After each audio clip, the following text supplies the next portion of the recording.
Me parece que as coisas não estão indo nada bem para o governo Lula. Tem algumas pessoas que não acreditam quando nós dissemos aqui que tudo vai mudar e tudo já está mudando. Lula já não tem mais o controle que ele tinha sobre as estatais de comunicação, né, como a Rede Esgoto de televisão e outras aí. Eu chamo de estatais, claro que não são, né? Mas alguma coisa eles ganham defendendo um desgoverno que quer destruir o nosso Brasil. De uma hora para outra, você começa a ver eles criticando, eles entregando o jogo, entregando toda a falcatrua que eles cometem juntamente com o desgoverno, e a gente vai acompanhar esse vídeo aqui importantíssimo. Claro que eu peço para você, sempre quem me acompanha aqui, deixar sempre o like, compartilhar sempre, me ajudar a alcançar o máximo de pessoas, porque nós somos uma família. A família direita no Brasil precisa se unir na causa de espalhar a verdade. Eu conto com você neste momento, você que gosta do meu trabalho diário aqui. É de domingo a domingo, sem folga, estou aqui trazendo informações para vocês, tá bom? A única coisa que eu peço é o like e o compartilhamento. Sem mais demora, vamos assistir ao primeiro vídeo que a Daniela Lima, né, aquela que vocês conhecem muito bem da Globo, entregou o jogo. Eu não sei se foi uma falha, né, um ato falho, ou se foi sincericídio, mas olha só o que o Rodrigo Constantino vai trazer para nós aqui nesta tarde. Vamos lá. Por falar em corrupção, vamos lá então. Temos a notícia do dia, diretamente por Dani. Agora, uma nova crise. O ministro Juscelino Filho, ministro das Comunicações, filiado à União Brasil, foi indiciado pela Polícia Federal, segundo informação confirmada aqui ao Fábio Amato e a mim, por integrantes da corporação, perdão, por diversos...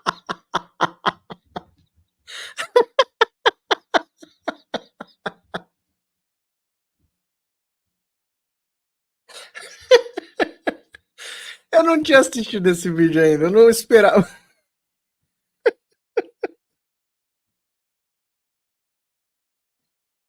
Eu não esperava por isso, desculpa.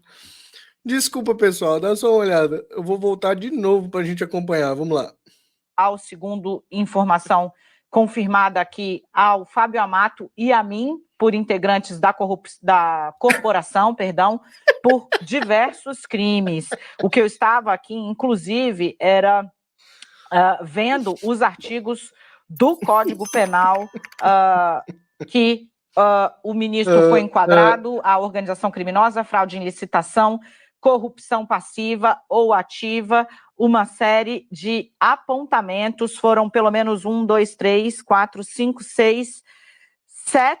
8 artigos do Código Penal, da Lei de Licitações, que foram infringidos ou que são apontados pela Polícia Federal como motivação para o indiciamento do ministro Juscelino Filho. Vamos tentar entender um pouquinho essa história. Não sei se a gente vai ter o Valdo para comentar, se ele está aí no momento ocupado, mas para a gente entender um pouco o que acontece. Existe um órgão no governo federal, uma autarquia chamada Codevasf. É um órgão que basicamente serve para fazer obra de asfalto, tá? O que aconteceu? Quando o Congresso criou o orçamento secreto, lá no governo ainda Bolsonaro, a Codevasf se tornou um verdadeiro pote de ouro para destinação de emenda. Porque a culpa é do Bolsonaro. Um órgão que vai direto na ponta. A culpa é sempre do Bolsonaro, né? O cara comete corrupção no governo Lula, mas a culpa é do Bolsonaro. O orçamento secreto fazia com que você tivesse essas obras sem que ninguém pudesse fiscalizar muito claramente. Esse é o problema desse instrumento que ninguém, nem o Supremo, nem o governo Lula, conseguiu derrubar por completo.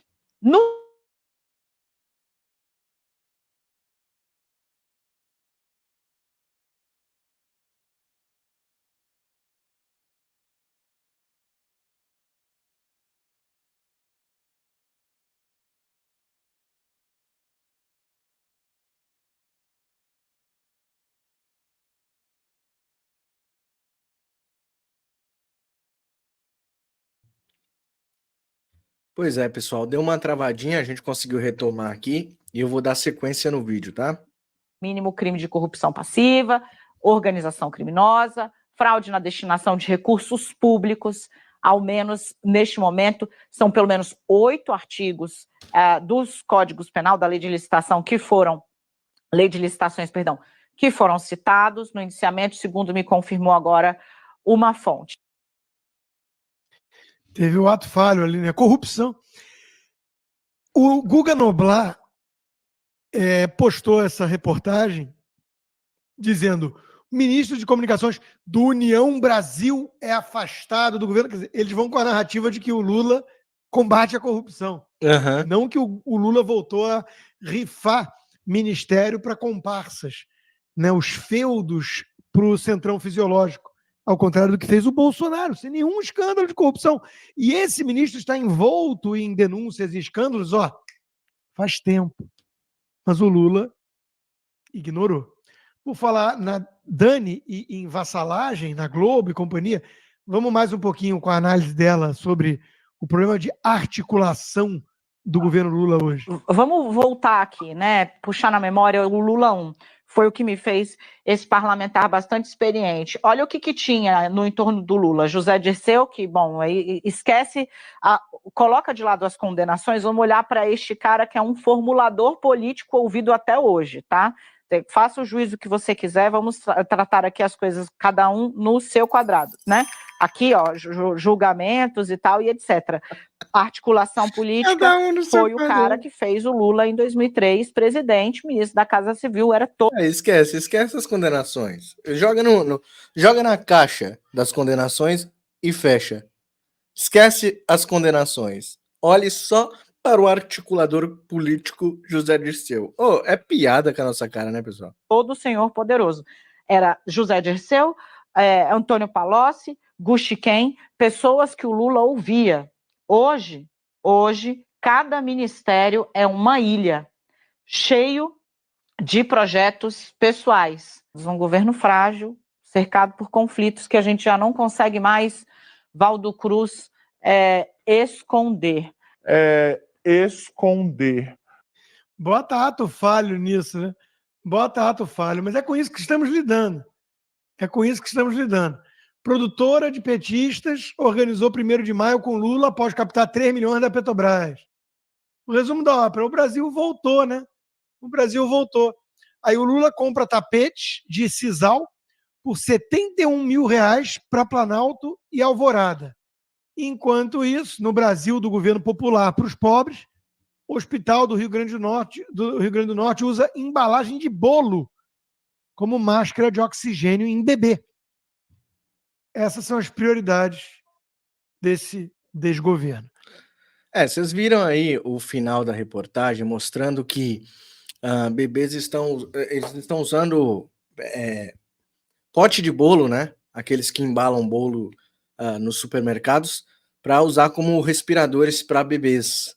Né? E essa corte não se importa com bebê, tanto que está um estardalhaço em todo o Brasil por causa da PL do aborto, né? A PL da vida, né? Como vocês sabem, como nós aqui sabemos, nós defendemos a vida desde sua concepção e vamos continuar defendendo. Extrema direita, tá? Nós somos extrema direita, mas nós somos a favor da vida desde sua concepção. Mas a mulher foi estuprada, por que ela espera 22 semanas, então, para tirar a vida de um bebê que já está pronto para nascer, já está totalmente formado, né? Então tem que ser responsabilizado assim. Mas vamos falar sobre isso aí. Eu vou pedir para vocês prestarem bastante atenção, porque uma outra jornalista que eu gosto muito, que é a Cristina Gremel, vai trazer mais informações sobre isso. Neste momento, lá no Senado, está sendo discutido tudo isso, né? Tudo isso em volta desse PL do aborto. E mais nós vamos trazer a verdade dos fatos aqui. Nós não vamos deixar com que a esquerda nos transforme em monstros, porque nós sabemos que quem é satanista e quem defende a morte de bebês são o lado de lá. Então vamos ouvir a excelente Cristina Gremel. Eu peço para você deixar o like e compartilhar. Vamos lá. Olá, bom dia, bom início de semana, apesar dos assuntos difíceis com os quais nós temos que lidar. Um deles é o PL 1904/2024, que vem tentando colocar alguma ordem nessa questão do feticídio, e os médicos têm feito questão de usar essa palavra para dizer que homicídio de bebês que têm condições de vida fora do útero da mãe não pode ser comparado a aborto. Aborto, dado por lei, em casos de estupro, de feto com anencefalia ou de risco de vida para a gestante, ele diz respeito ao início da gestação e não a fetos com 22 semanas na barriga da mãe, que já tem condição de serem retirados numa indução de parto e com uma grande chance de sobrevida fora do útero materno. É por isso. Olha, pessoal, eu não gosto muito desse termo aborto para isso que ela acabou de dizer, tá? Na minha concepção, e isso é a minha opinião, antes de continuarmos com o vídeo dela, não sei se você concorda comigo.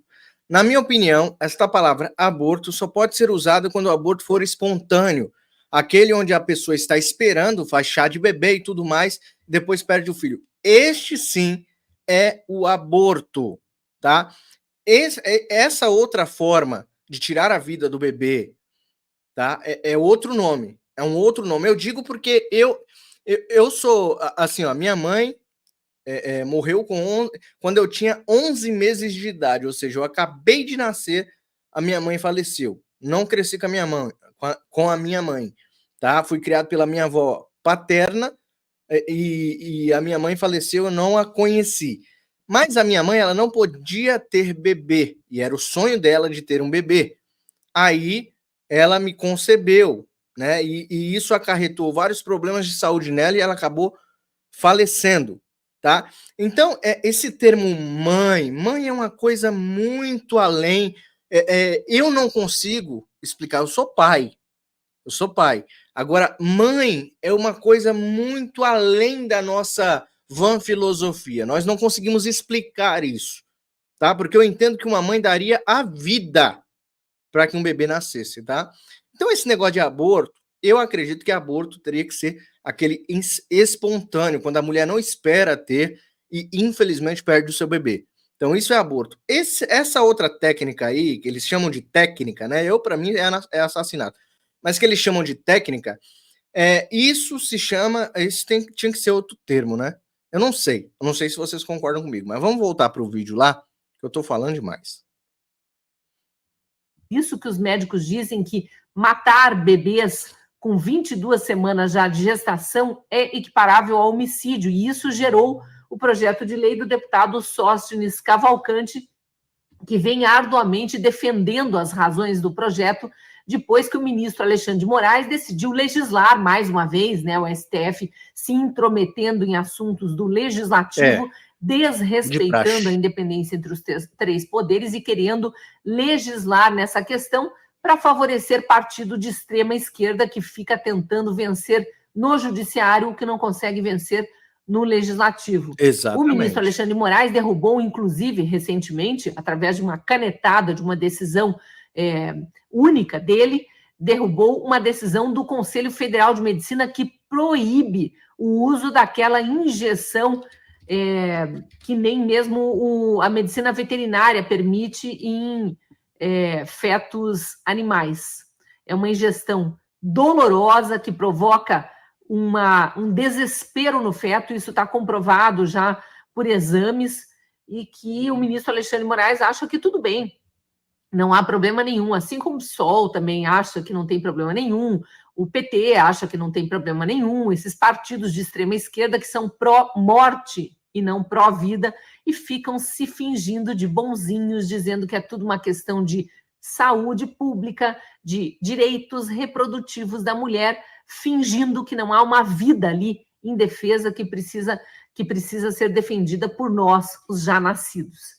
O deputado Sóstenes Cavalcante, nesse domingo, saiu mais uma vez em defesa do seu projeto de lei, especialmente depois que o presidente Lula, num ato irresponsável, mais um, chamou a imprensa italiana, onde estava lá participando da cúpula do G7, para dizer, imprensa brasileira junto, obviamente, para dizer que ele é contra o aborto, imagine, né? Pregou na campanha inteira que era a favor, depois teve que se desmentir para não perder o eleitorado católico e evangélico, mas dizendo que ele é contra o aborto, mas que o aborto é uma questão de saúde pública, de novo aquela falácia.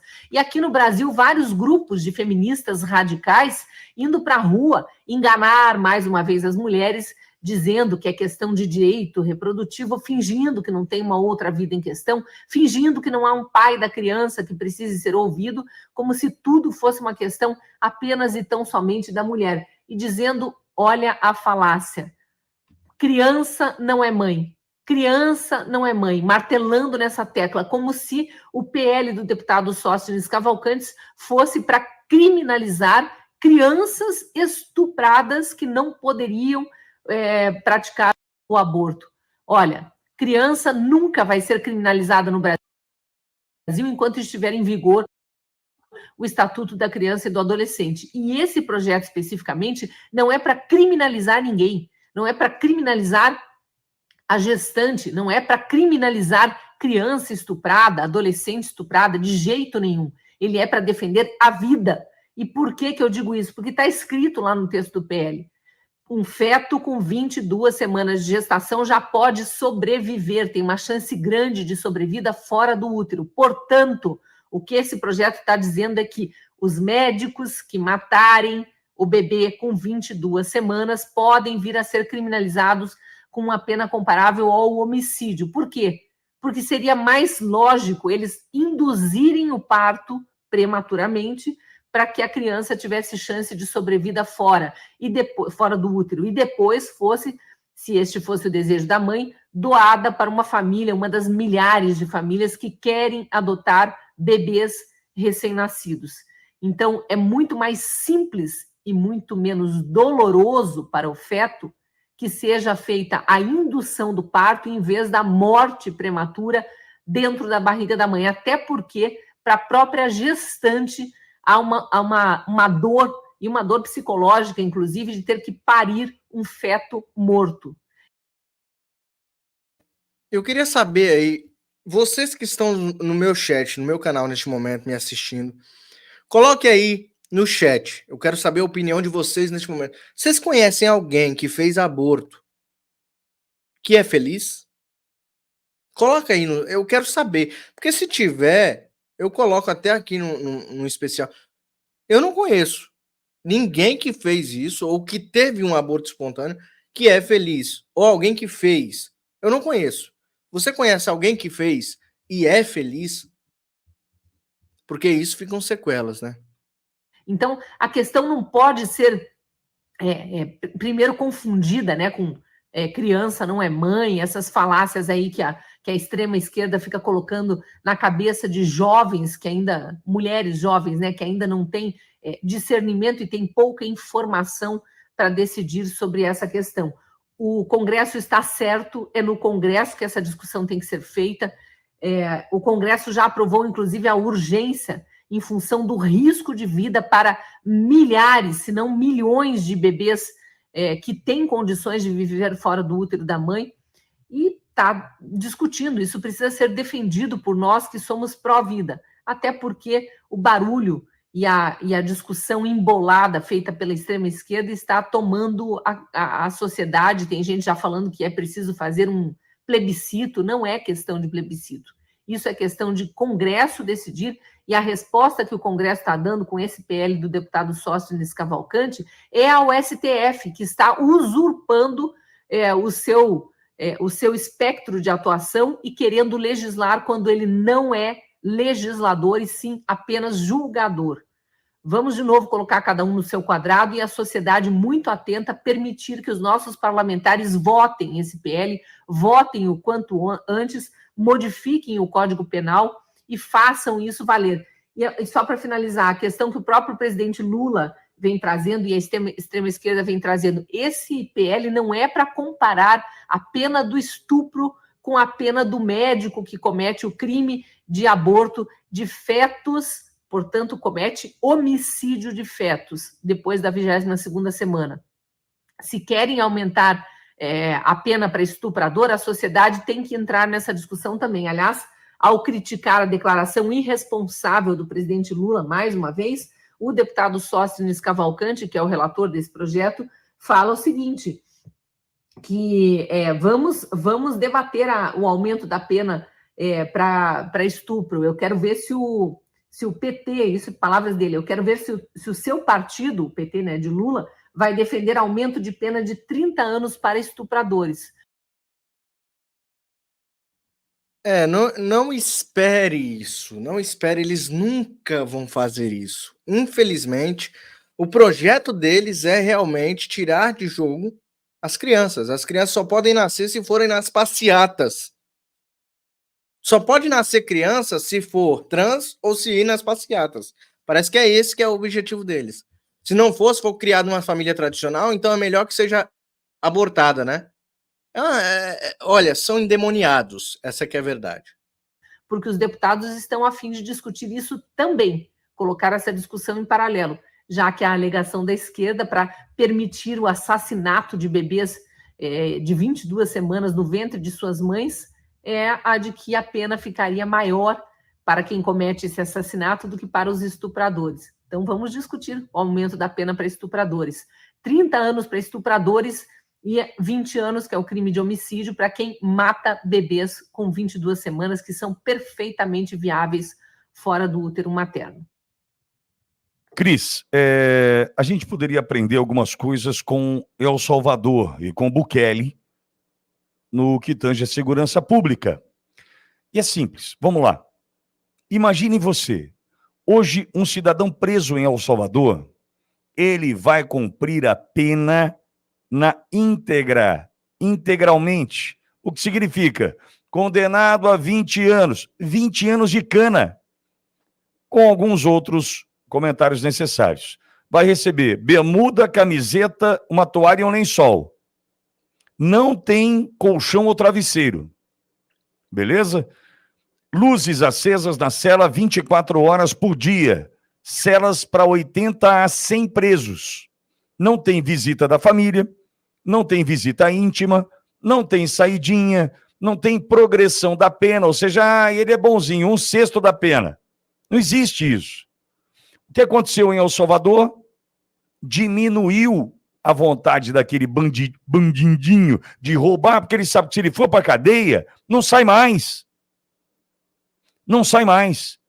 Então, eu entendo que no Brasil, nós precisamos derrubar alguns tabus, vencer alguns paradigmas e começar a entender o seguinte: quem é que está prosperando hoje no Brasil? É o crime. Quem prospera hoje no Brasil é o crime. Tem que endurecer. Ah, mas o Brasil não é a favor da prisão perpétua, da pena de morte. Não era. Não era. Em outros tempos. Mas chegamos a um ponto, entendo eu, quando a visão da forca muda a vida de um homem. A visão da forca muda tudo. Há 20, 30 anos, nós não estaríamos discutindo isso agora. Só que, e hoje? Com a sua família sob risco?